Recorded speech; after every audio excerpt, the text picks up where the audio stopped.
J'ai pris le RSC2 parce que je voulais pas dépenser le double, je voulais pas quelque chose de trop gros, j'ai pas besoin d'avoir quelque chose de modulaire. La caméra que je prévoyais utiliser, c'est la EOS R avec la 1635 f4. J'arrivais à la moitié du poids recommandé pour ça. Le problème, c'est que ça devient très difficile à balancer à cause de la longueur. Bon, le poids, il n'est pas élevé, mais en même temps, il n'est pas léger, mais il est surtout pas centré parce que j'ai l'adaptateur, parce que la lancée est plus longue. Donc, on doit tout débarrer, les axes, ici, ici. Tous les axes sont débarrés. On vient déposer la caméra. On barre ça. Donc, on ouvre la caméra. On allume le DJI. Et voilà, il est en action. En se branchant avec le téléphone, on peut faire un test d'équilibrage. Pour faire le test, il faut pencher à peu près à 15 degrés. Le test est en cours. Alors, le résultat du test, inclinaison, rééquilibrage requis, roulis excellent, panneau excellent. Panneau, je trouve, c'est la fonction la plus difficile à regarder parce que il faut se mettre comme ça ici. Puis là, s'il tombe d'un bord ou de l'autre, ben, il faut ajuster. Mais ce qui arrive avec cette lentille-là, c'est que, hop, il a décroché. Fait que là, je suis chez le client, je t'apprends à faire des plans de coupe, on n'a pas beaucoup de temps, puis là, il décroche. On double-clique ici, puis ça le ramène. Ça va là avec ce zoom-là, mais c'est pas l'idéal. Le R, quand je suis en 4K, de toute façon, il est croppé, fait que je pouvais me permettre d'aller dans le APS-C plutôt que dans le full frame. J'ai vu qu'il y avait un comparatif des poids, puis c'est là que j'ai flashé sur la EFS 1018. Elle pèse un peu moins de 250 grammes, quelque chose comme ça. C'était parfait. Je l'ai trouvé usagé. 275 $. Je vais l'installer, puis je vais refaire la balance. Pour faire la balance, je ferme le DJI. Tout est libre. Alors, on balance. Là, évidemment, je vais avancer le boîtier. J'ai décidé de refaire le positionnement de la caméra. Je trouvais que s'il y avait trop d'espace, vous allez voir dans le restant de la vidéo est plus loin parce que j'ai pas tout refait le tournage. Donc, ce que j'ai fait, je me suis assuré que d'avant-arrière, j'étais encore équilibré. Ça va. Après ça, visuellement, j'ai mis ça le plus au centre possible. Ça, c'est ce qu'ils appellent l'axe d'inclinaison.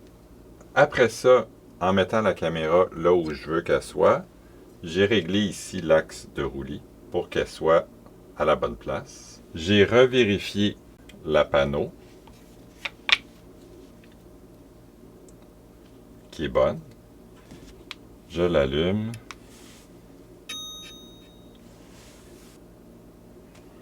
Alors, résultat du test, inclinaison bien, seulement.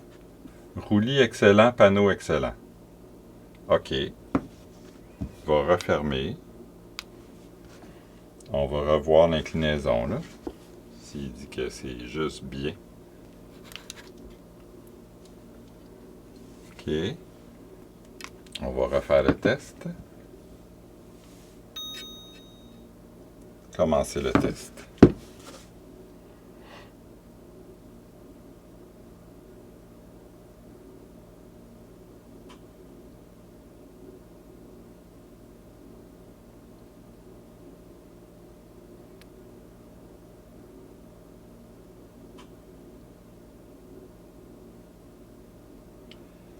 Eh bien, c'est excellent. Les trois sont excellents.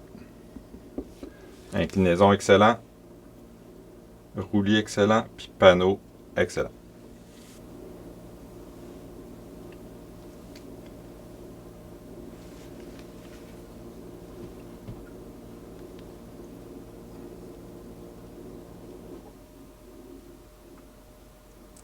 Quand on fait une shot basse, on peut conduire avec le manche. C'est pas pire.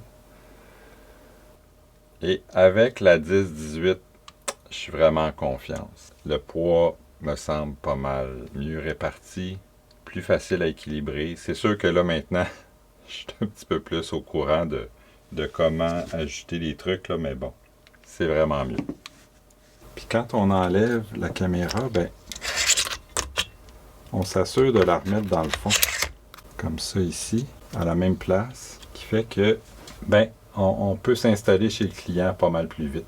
Bon, mea culpa, probablement qu'avec ma 1635, mon axe d'inclinaison était pas bon.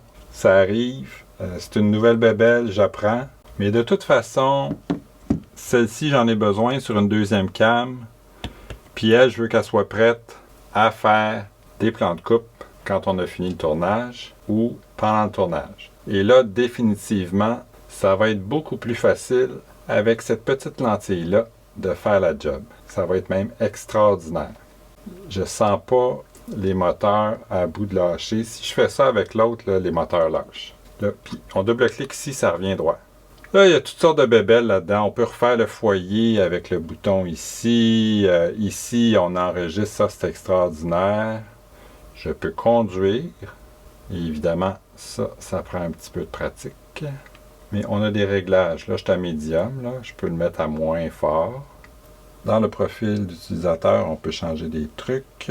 Paramètres moteur, on peut là aussi régler des trucs.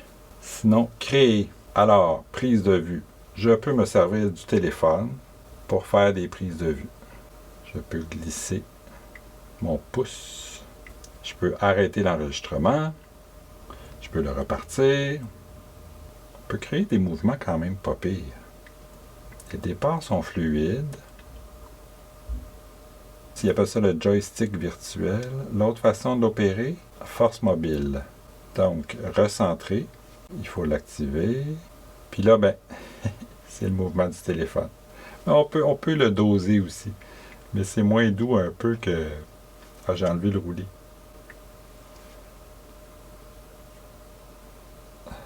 C'est moins doux qu'avec le pouce. Mais c'est très drôle à opérer. Oh, je penserais pas que ça serve bien, bien, là. Puis si j'augmente la panneau... c'est un petit peu trop. On peut faire des time-lapse. Là, j'ai jamais lu les instructions, hein. Je fais juste comme... Fait que ça, c'est l'aperçu de ce qu'il va faire pendant 3 minutes avec des intervalles d'1 seconde. Ça me donne un poids à bout de bras qui est intéressant, qui n'est pas trop lourd, puis une stabilité accrue. Quand je veux faire des marches, suivre un animal, un chien, suivre quelque chose à terre, c'est extraordinaire. Descendre des escaliers, rentrer dans une maison. Les batteries semblent durer assez longtemps. Bon, ce modèle-là, on ne peut pas avoir une autre batterie, là. C'est ça. Il faut être sûr qu'on peut se faire une journée avec. Sinon, on la recharge dès qu'on peut. Dans mon cas, j'ai aucun problème, là. Je veux dire, c'est pas quelque chose qui va me servir des heures de temps dans une journée. Au max, ça va me servir pendant une demi-heure, 1 heure, puis les batteries n'ont aucun problème pour ça. Mais je ne l'ai même pas rechargé depuis que je l'ai, fait que... On peut brancher une manette de jeu. Il y a plein de choses. C'est pas moi qui va tout décrire ce qu'on peut faire avec, là.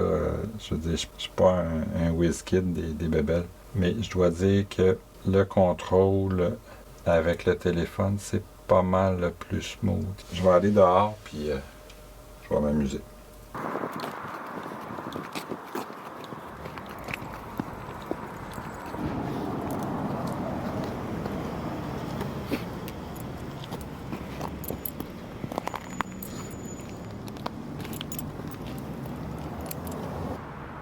Là, je contrôle avec mon pouce.